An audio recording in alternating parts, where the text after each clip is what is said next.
I'm pretty sure, like, during my hiatus, didn't Brad try real hard to open a beer? He did his best. And he sucked so much ass, you had to turn it to the end of the video. So I've now got a beer, a hallowed beer by Iron Maiden.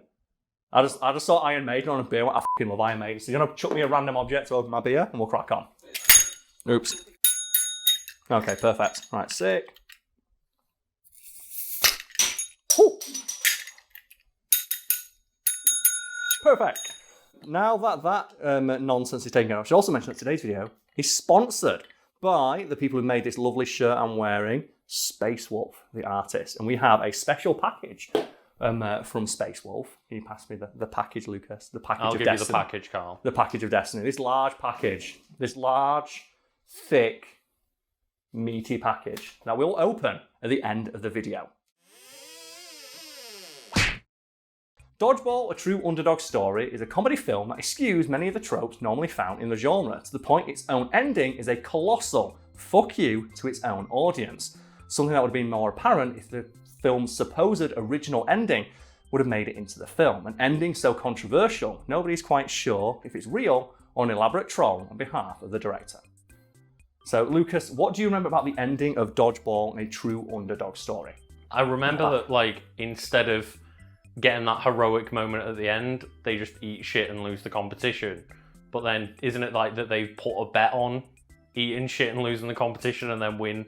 It's kind of that. So what happens is you have that, the classic comedy movie, the underdogs.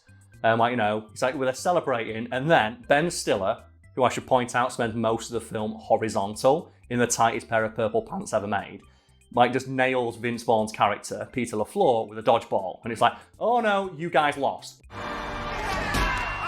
my! Globo Jim wins a Cinderella story cast asunder. But then, oh no, turns out Ben Stiller's character stepped over the line. No elimination, double fault! Double fault! You stepped over the line on the throw! Double fault! And then they go a sudden death, and then the sudden death comes in, and Peter LaFleur wins through shenanigans because he magics his way, dodging the ball.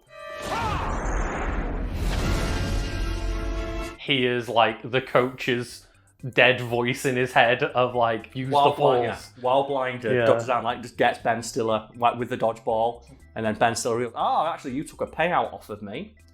So it doesn't matter if you won because I bought your gym off you yesterday for however many, I think $100,000. Yeah. And Peter says, what you don't know is that I actually put on a bet, because we were 50 to 1 odds to win, which means I won $50 million or whatever that ends up being. Fuck you. $5 million, Peter? Are you kidding me? Clearly I don't remember it as well as I thought. I got some details very wrong. Mm-hmm. But what part of it is meant to be the fuck you to the audience? Well, that's something that a lot of people missed. And if you go back and watch the scene, or watch this clip we're going to put in, you'll notice that when they bring up the treasure chest full of all the millions of dollars, it says on the front of the chest, Deus Ex Machina, which is Latin for pulled from the writer's arse. It's not something it doesn't mean it's God from the machine or something like that. But a Deus Ex Machina in a story is this inexplicable occurrence that should not have happened, that benefits the main character in a way that is just wildly unsatisfying and unbelievable. So that's the fuck you right there of look, this is so unbelievable, Deus Ex Machina. Right there on the thing that helps the underdogs win. And then you also have, if you remember the end credits, we have the post-credit scene. Oh, because it's Ben Stiller's character got really fat and is sitting there eating the greasy chicken oh, it's yeah. Do you remember what he says? Because he says it direct to camera, so direct to the audience.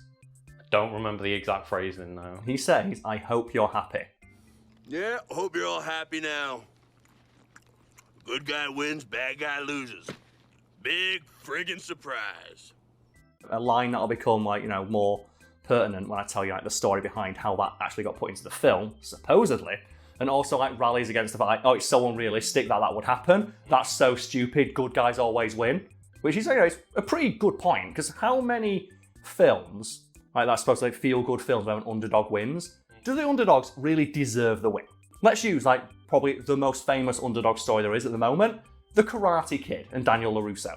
Did Daniel LaRusso deserve to win that karate tournament? No, he didn't. One, because like, he wins with that illegal head kick, which they mention in Cobra Kai. But two, how long did he really train for? A summer. And admittedly, yeah, he trained with Mr. Miyagi, and I've watched all of Cobra Kai, and I'm now of the belief that they're going to reveal at one point Mr. Miyagi actually mastered the Satsui no Hada. Like, if they threw a Hadouken in that show, I would not question it. But that's the thing of like, yeah, he trained for a month, and what about Johnny Lawrence? How long had he been training in karate? His entire life. Realistically, he's the Karate Kid. He's the one who deserves to win, because he's tried every day of his fucking life to win that tournament, and he loses because of a fluke. That, like, that befell. And a cheat. Yeah. Like, literally cheated his way to victory. Yeah, and Cobra Kai cheats like sweeping the leg. But okay, it's a fucking competition between teenagers. And that's what the original intention of Dodgeball was. It's like, it was a fuck you to those feel-good underdog stories that end in that wildly unsatisfying way. So was it meant to be that the underdogs didn't win? Yes, because the original ending, which you can find on some DVD releases of Dodgeball, a true underdog story, do you know where, Vince Vaughn gets nailed by the ball? Is that meant to be they actually lose then? That's the ending. It cuts to black immediately after that.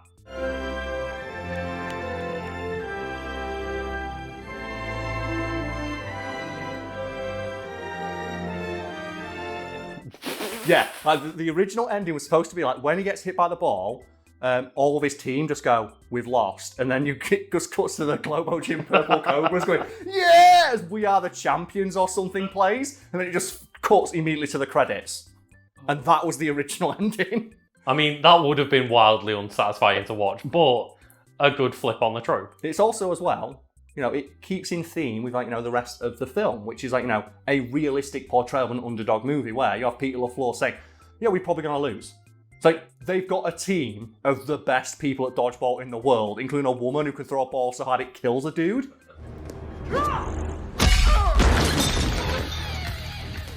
And throughout the film, you constantly have Vince Vaughn saying, we're probably going to lose. We're not going to do very well. Let's just have a few beers and say to the end of it, we're not going to win. And then they win. And the coach dies as well.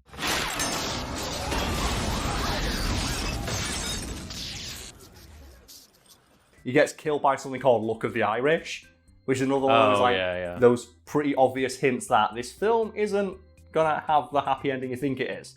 And then it does. And the story goes that original ending, which is what the director wanted, was so unanimously shat upon by test audiences that the studio's like, you're not releasing it. Film a new ending.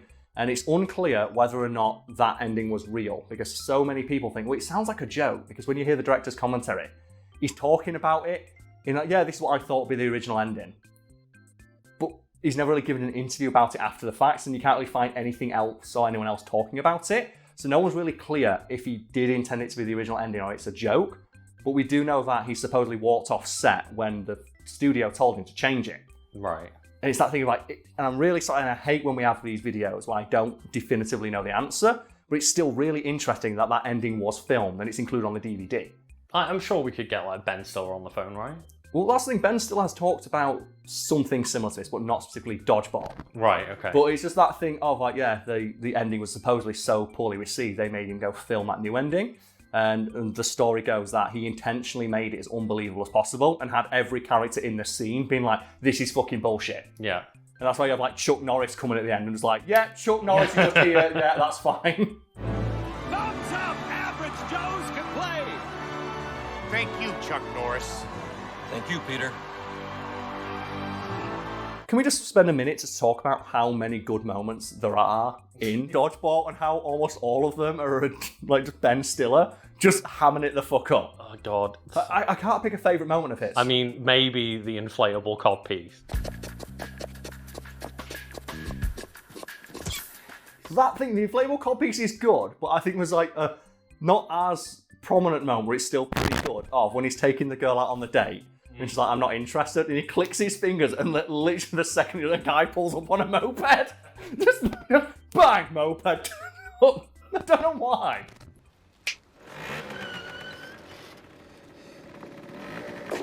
He always says, I've got the best dodgeball players in the world. I've got Blade, Laser, Blaze. Blade. Laser. Blazer. It's just Well, like Natasha Romanovka, like Klitschko. Just fucking Black Widow's here, apparently. Just the thing is like, yeah, she's a nuclear like a nuclear power plant's dodgeball team have won every year. And she just kills that guy. He's carrying like a pint. He just goes down like a sack of shit. I think that guy might really be dead. As well, there's the little bits like when they're playing the German team and just smash cuts and they're all like praying to the picture of David Hasselhoff. Yeah. And then David Hasselhoff turns up. Losers! It's like just a bit of the worshipping David Hasselhoff is funny enough, but then he's there doing like the speech in German. Oh, and I think the only other bit that aged really poorly is like, oh, it's still a good moment, is when he's sat there and it's like Lance Armstrong turns up. And he goes, oh, I see you're going to play in the dodgeball tournament, aren't you? Like, you're doing really well. He's like, oh, I might not go. And he goes, yeah, I thought the same thing when I got diagnosed with like brain, testicle, and arse cancer at the same time, and then went on to win like 7 Tour de France's. But I'm sure whatever reason you've got's good too. And then just the line of, anyway, I'm sure your decision won't haunt you forever. What's up? Well, I guess if a person never quit when the going got tough, they wouldn't have anything to regret for the rest of their life. But good luck to you, Peter. I'm sure this decision won't haunt you forever. Oh, I wonder how many of Lance's decisions haunt him forever. Oh, but like, just the line, and then I mentioned that Ben Stiller's been involved in something similar, because there's the film Zoolander. And do you know the film Zoolander almost had a very similar ending to that? Did it? It did, yes. 'Cause according to Ben Stiller, the original proposed ending for Zoolander is when he uses blue steel and he stops the knife.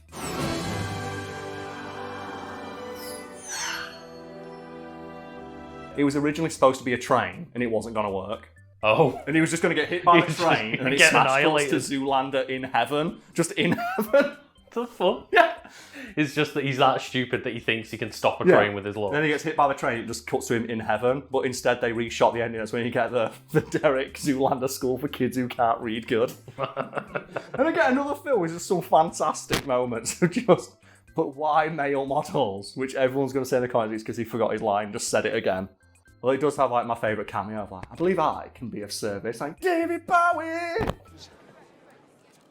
I believe I might be of service.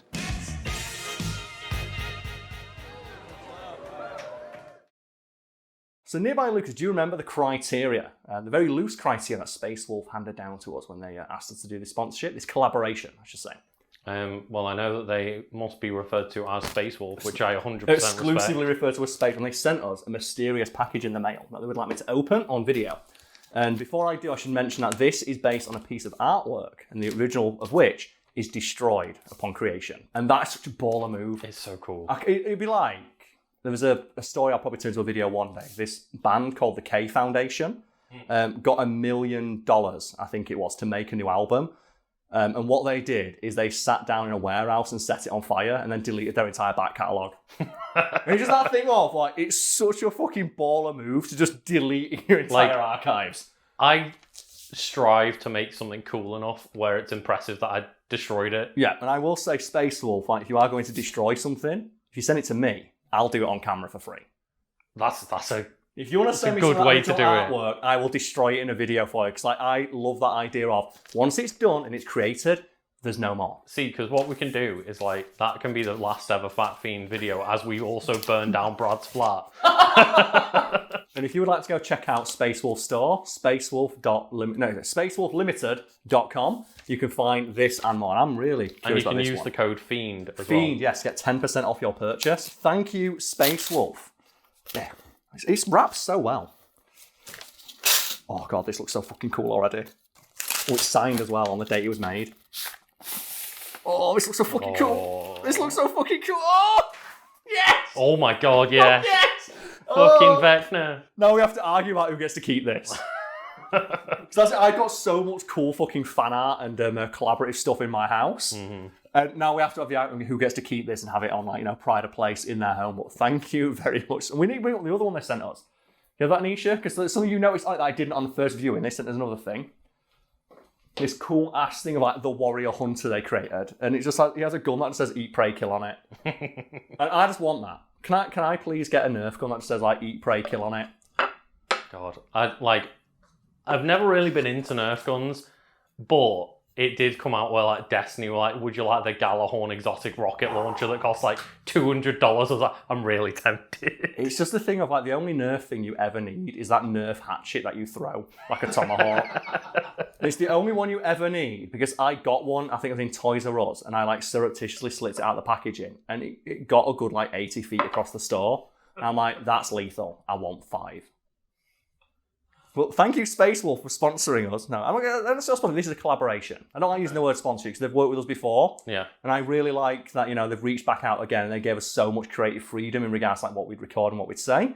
I do appreciate that. So I consider this a collaboration. If you want to support someone who's supporting the channel, you can do so at the links below, spacewolflimited.com, and use the code to get 10% off some sick fucking artwork. Use the code Fiend. Use the code Fiend. Not just the code.